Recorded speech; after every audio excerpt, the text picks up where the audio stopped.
Recommendation വഴിയും പോയി റിജക്ഷനാണ് വന്നത്. അങ്ങനെ സൈബർ സെക്യൂരിറ്റി എന്നൊരു പ്രോജക്റ്റിലേക്ക് ഭയങ്കര പ്രിപ്പറേഷനിലൂടെ പോയി ഞാൻ ഇൻ്റർവ്യൂ അറ്റൻഡ് ചെയ്തു.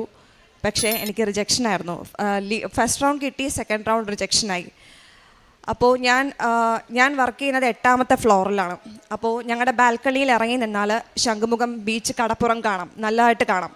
അപ്പോൾ ഞാൻ ബാൽക്കണിയിൽ ഇറങ്ങിയിട്ട് തകർന്ന് അടിഞ്ഞ് എന്താണ് ചെയ്യേണ്ടതെന്ന് അറിയാണ്ട് ഞാൻ പ്രാർത്ഥിച്ചത് അമ്മയായിരുന്നു. ഞാൻ കടൽ നോക്കിയാണ് നിന്നത്.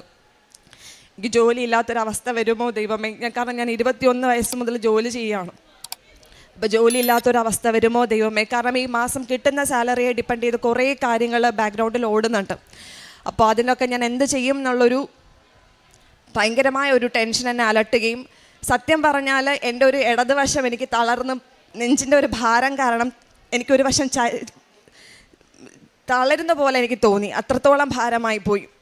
അപ്പോൾ ഞാൻ കടൽ നോക്കി നിന്നപ്പോൾ എൻ്റെ അമ്മ മാതാവായിട്ടാണ് എനിക്ക് ഉള്ളിലൊരു തോന്നലുണ്ടാക്കിയത്. ഈ സൈബർ സെക്യൂരിറ്റിക്ക് മുന്നേ ഞാൻ വേറൊരു ഇൻ്റർവ്യൂ റെസ്യൂമെ ഒരു മാനേജറിൻ്റെ കയ്യിൽ കൊടുത്തിരുന്നു. പക്ഷേ ഇൻ്റർവ്യൂ ആയിട്ടൊന്നും നടന്നിരുന്നില്ല.